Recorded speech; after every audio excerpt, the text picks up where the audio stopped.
Please உட்கார. ஏய் வேதிகா. என்னடி? இவன் பேரு பிரபு, எங்க பக்கத்து வீடு. ஓ, அவரா இவரு? என்ன அவரா இவரு? ஒண்ணு இல்ல, பக்கத்து வீட்டுக்காரரான்னு கேக்குறா. இல்ல இல்ல, நீ பார்த்த விஷயத்த அவகிட்ட சொல்லிருக்க. ஏய், இப்போ நீ பேண்ட் போட்டது நான் பார்த்தல, அந்த விஷயத்த நான் சொல்லவே இல்ல. ஏய், பேண்ட் போட்டது வேற பாத்துட்டியா? அன்னைக்கு ஜட்டி, இன்னைக்கு பேண்ட், செம இம்ப்ரூவ்மென்ட் தான். சாரி சாரி சாரி சரி, ப்ளீஸ் யா, ப்ளீஸ் ப்ளீஸ் உட்காரு ப்ளீஸ். இவளுக்கு மட்டும் தான் தெரியுமா இல்ல உன் ஃப்ரெண்ட்ஸ் எல்லாருமே தெரியுமா? நான் இவளுக்கு மட்டும் தான் சொன்னேன். நான் யார்கிட்டயும் சொல்லல. சரிடி, அவனுக்கு டிஃபன் எடுத்து வை. போதும் போதும் போதும். ஒண்ணு ஓகே, கொஞ்சமா வை போதும். ஆமா, நீ என்ன பண்ற?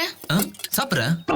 ஐயோ அது இல்லப்பா, உன்னோட ப்ரொஃபஷனல் என்னன்னு கேட்டேன். Mechanical engineering. ஓ, மெக்கானிக்கல் இன்ஜினியரிங்கா?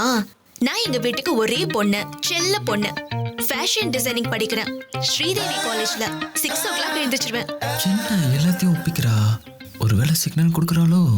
6 to 7 யோகா, 7 to 7:30 ஸ்விம்மிங். ஓ, 8 o'clock காலேஜ் கிளம்பிடுவேன்.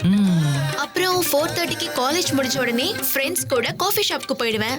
அப்புறம் etcetera etcetera etcetera etcetera. Okay okay. அப்புறம் நைட் வீட்டுக்கு வந்துடுவேன். ஏய், இதெல்லாம் எதுக்குடி அவன்கிட்ட சொல்ற? ஏய், பக்கத்து வீடு, ஒருத்தரை பத்தி ஒருத்தர் தெரிஞ்சுக்கிறதுல என்ன தப்பு இருக்கு? காலையில இருந்து நைட் வரைக்கும் நீ எங்க போவ, என்ன பண்ணுவேன்னு அவன்கிட்ட சொல்றது நீ என்ன ஃபாலோ பண்ணுன்னு சொல்ற மாதிரி இருக்கு.